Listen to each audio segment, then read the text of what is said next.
لیکن محمود نے ایسے نہیں کیا، بلکہ خانہ کعبہ کی طرف منہ کر کے اللہ تعالیٰ کو سجدہ کیا اور واپس مڑ گیا۔ ابرہہ اس کو مار رہا تھا اور بار بار اس کو کہتا تھا کہ تمہیں میں کیا کہتا ہوں، تم کدھر کو جا رہے ہو، لیکن محمود نے اس کا کہنا نہیں مانا، بلکہ جس خدا نے اس ہاتھی کو بنایا تھا اسی خدا کے گھر کو توڑنا اس کو منظور نہیں تھا، اور وہ دوبارہ یمن کی طرف بھاگا۔ اللہ تعالیٰ نے ابابیل کا لشکر بھیجا اور ابابیل جو ہیں وہ جھنڈ کے جھنڈ آ گئے اس ہاتھیوں والے لشکر کے اوپر، اور چھوٹی چھوٹی کنکریاں ان کو اوپر پھینکی تو سارے ہاتھی بھی کیما بن گئے، اور سارے وہ جو ابرہا تھا وہ بھی بن گیا۔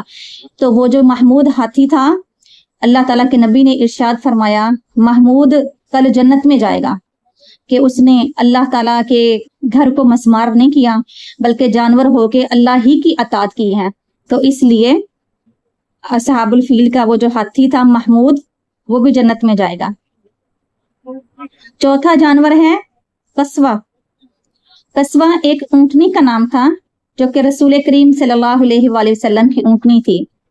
جب نبی صلی اللہ علیہ وآلہ وسلم مکہ سے مدینہ کی طرف آپ نے ہجرت کی ہے، اس وقت قصوہ کے اوپر ہی بیٹھے ہوئے تھے، اور میرے نبی نے یہ بھی فرمایا کہ روز محشر یہ قصوہ جو ہے اس کے اوپر میری بیٹی حضرت فاطمہ زہرا رضی اللہ تعالیٰ عنہا بیٹھ کے روز محشر حشر کے میدان میں آئیں گی۔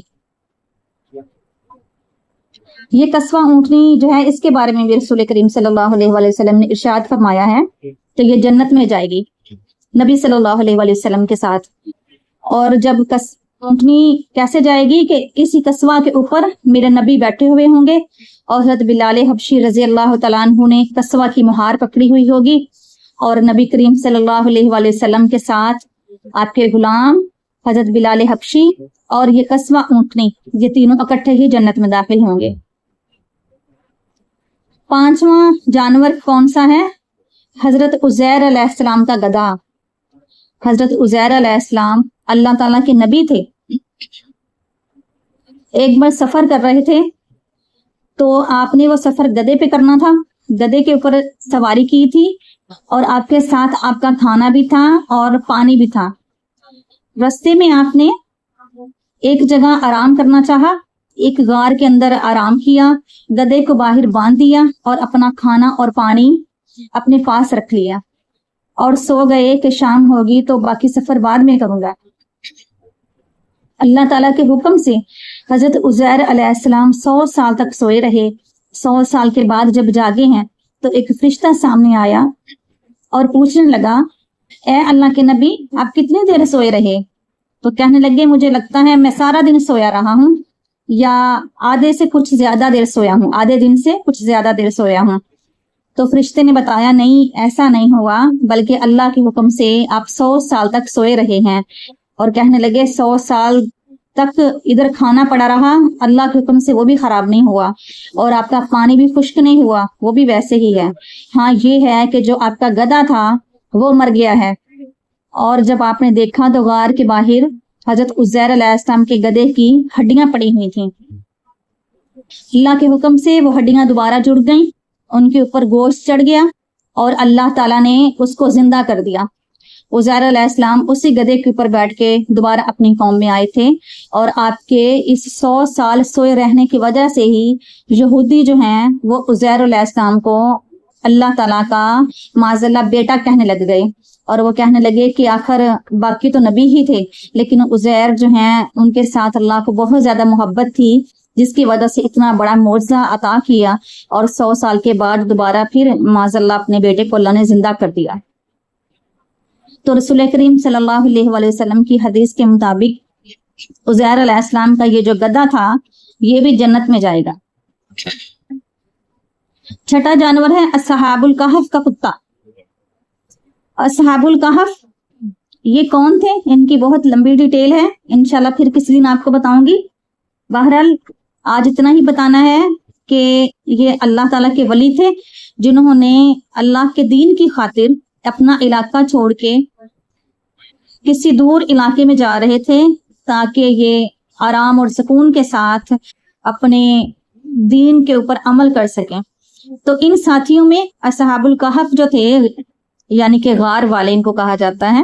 اصحاب الکہف میں ایک جو ساتھی تھا وہ کسان تھا، اور کسان کا ایک کتا بھی تھا. اس کتے کا نام بھی اللہ تعالیٰ نے قرآن پاک میں بتایا ہے کہ اس کا نام قطمیر تھا. اصحاب کہف جو ہیں اپنا علاقہ چھوڑ کے کسی دوسرے علاقے میں جا رہے تھے. رستے میں ایک غار آیا، وہاں پہ آپ سارے اصحاب کہف جو تھے وہ سو گئے، اور کتا جو ہے غار کے منہ کے سامنے بیٹھا رہا.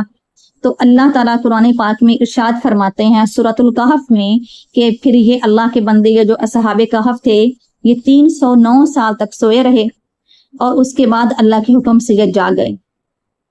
تو ان اصحاب کہف کا یہ جو قطمیر کتا تھا یہ بھی رسول کریم صلی اللہ علیہ وسلم کے ارشاد کے مطابق اللہ تعالیٰ کے نبیوں ولیوں کے ساتھ، مومنین کے ساتھ یہ کتا بھی جنت میں جائے گا.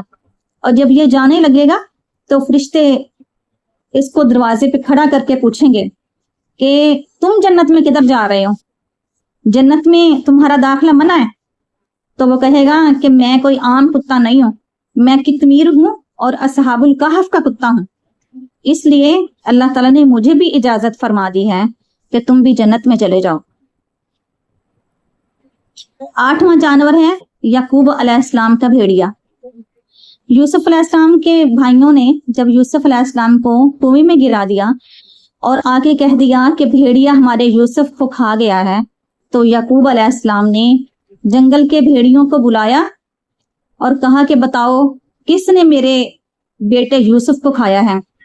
تو اس وقت ایک بھیڑیا تھا جس نے اللہ سے دعا کی اور اللہ تعالیٰ نے اس کو زبان عطا کی، اور اس نے یعقوب علیہ السلام کے ساتھ بات کی اور کہنے لگا کہ میں سچ کہتا ہوں کہ آپ اللہ کے نبی ہیں، آپ کے ساتھ میں جھوٹ نہیں بولتا، ہم نے آپ کے یوسف کو نہیں کھایا. اور کہنے لگے میں آپ کو یقین دلاتا ہوں کہ نہ میں نے کھایا ہے نہ ہمارے کسی اور ساتھی نے کھایا ہے.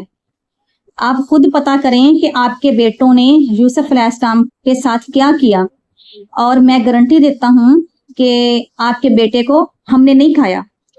تو رسول کریم صلی اللہ علیہ وآلہ وسلم نے ارشاد فرمایا کہ وہ بھیڑیا جس نے یعقوب علیہ السلام کے ساتھ باتیں کی تھیں وہ بھی جنت میں جائے گا. 9واں نمبر ہے ایک اونٹنی کا، جو کہ صالح علیہ السلام کی اونٹنی تھی. صالح علیہ السلام اللہ تعالیٰ کے نبی تھے. ان کی قوم نے معجزہ مانگا تھا. قوم نے کہا اے صالح ہم آپ کو تب نبی مانیں گے جب آپ اس سامنے والے پہاڑ میں سے ایک اونٹنی نکال لیں. ہمارے سامنے پہاڑ میں سے اونٹنی نکلے، جیسے ہی نکلے وہ ایک بچہ پیدا کریں تو ہم مانیں گے. اس معجزے کے بعد ہم مانیں گے کہ واقعی آپ اللہ تعالیٰ کے نبی ہیں. صالح علیہ السلام نے اللہ تعالیٰ سے دعا کی. قوم کے سامنے جو پہاڑ تھا وہ پھٹا، اس کے اندر سے اونٹنی نکلی، اور اونٹنی باہر آتے ہی اونٹنی نے بچہ پیدا کیا. تو اللہ تعالیٰ نے کہا ہاذہ ناقۃ اللہ، یہ اللہ کی اونٹنی ہے. صالح علیہ السلام کی اونٹنی کو اللہ تعالیٰ نے کہا یہ صالح کی نہیں، یہ تو میری اونٹنی ہے، کیونکہ وہ اللہ کے حکم سے نکلی تھی. بھلا پہاڑ میں اونٹنی کہاں سے آ گئی؟ اور اونٹنی جو ہے اس نے آتے ہی بچہ بھی پیدا کیا. یہ سب کچھ میرے مالک کے حکموں سے ہوا. تو اس لیے اللہ تعالیٰ نے کہا ہاذہ ناقۃ اللہ، یہ اللہ کی اونٹنی ہے. تو جس کے دنیا میں اللہ نے کہا یہ میری اونٹنی ہے، تو قیامت میں بھی کل ایسے ہی ہوگا کہ اللہ کی یہ اونٹنی جنت میں جائے گی.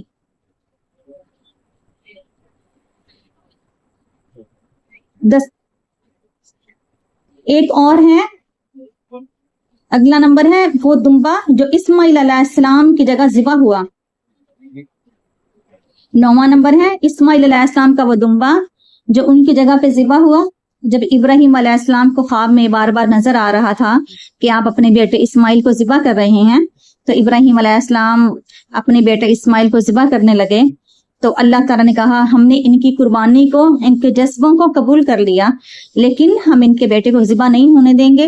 اللہ تعالیٰ نے حضرت جبرائیل علیہ السلام سے کہا آپ جنت سے دمبا لے جائیں اور اسماعیل کی جگہ پہ اس کو قربان کروا دیں. تو حضرت جبرائیل علیہ السلام جنت سے دمبا لے کے آئے، اسماعیل علیہ السلام کو سائڈ پہ کر دیا اور ان کی جگہ پہ ایک دمبا رکھ دیا جس کو ابراہیم علیہ السلام نے ذبح کر دیا. تو جو حضرت اسماعیل علیہ السلام کی جگہ پہ ذبح ہوا اور ابراہیم علیہ السلام نے اپنے مبارک ہاتھوں کے ساتھ اس کو اللہ کی راہ میں قربان کیا، تو اللہ تعالیٰ کہتے ہیں کل بھی اس کو انعام ملے گا کہ جنت میں جب لوگ جائیں گے، جنتی جائیں گے، تو یہ دمبا بھی جنت میں جائے گا۔ 10واں نمبر ایک ہرنی کا ہے۔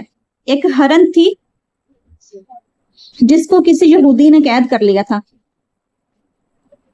نبی کریم صلی اللہ علیہ وآلہ وسلم کو پتہ نہیں تھا، آپ رستے سے گزرے تو آپ کو کسی کے رونے کی آواز آ رہی تھی، جیسے کوئی بچہ رو رہا ہو۔ میرے نبی فرمانے لگے کوئی رو رہا ہے، کسی کو ضرورت ہے میری۔ آپ نے ادھر دیکھا تو ایک ہرن تھی جو کہ پھندے میں پھنسی ہوئی تھی۔ رسول کریم صلی اللہ علیہ وآلہ وسلم اس کے پاس گئے اور کہنے لگے کیا ہوا؟ اور جو ہرن تھی وہ میرے نبی کے ساتھ باتیں کرنے لگی اور کہنے لگی اے اللہ کے نبی صلی اللہ علیہ وآلہ وسلم، ایک یہودی نے مجھے قید کر لیا ہے، اگر آپ مہربانی کریں تو تھوڑی دیر کے لیے مجھے آزاد کر دیں۔ وہ سامنے پہاڑی جو ہے اس کے اوپر میرے بچے ہیں، بچے میرے چھوٹے چھوٹے ہیں، میں ان کو دودھ پلا کے واپس آ جاؤں گی۔ رسول کریم صلی اللہ علیہ وآلہ وسلم نے اس کو آزاد کر دیا اور کہنے لگے کہ شام ہونے کو تھوڑی دیر ہی ہے، تم شام سے پہلے پہلے واپس آ جانا۔ وہ ہرن گئی، جا کے اپنے بچوں کو دودھ پلا کے واپس آ گئی۔ جب گئی ہوئی تھی تو پیچھے سے یہودی آیا اور آ کے کہنے لگا، رسول کریم صلی اللہ علیہ وآلہ وسلم کے ساتھ طرح طرح کی باتیں کرنے لگا اور کہہ رہا تھا کہ آپ نے میرے شکار کو کیوں آزاد کیا؟ تو رسول کریم صلی اللہ علیہ وآلہ وسلم کہنے لگے گھبراؤ نہ، وہ مجھ سے وعدہ کر کے گئی ہے، وہ ابھی واپس آ جائے گی۔ لیکن یہودی یقین نہیں کر رہا تھا کہ یہ کیسے ہو سکتا ہے کہ ایک جانور نے آپ سے باتیں بھی کی ہیں اور پھر آپ کو اس بات کا بھی یقین ہے کہ وہ وعدہ نبھائے گی اور واپس آ جائے گی۔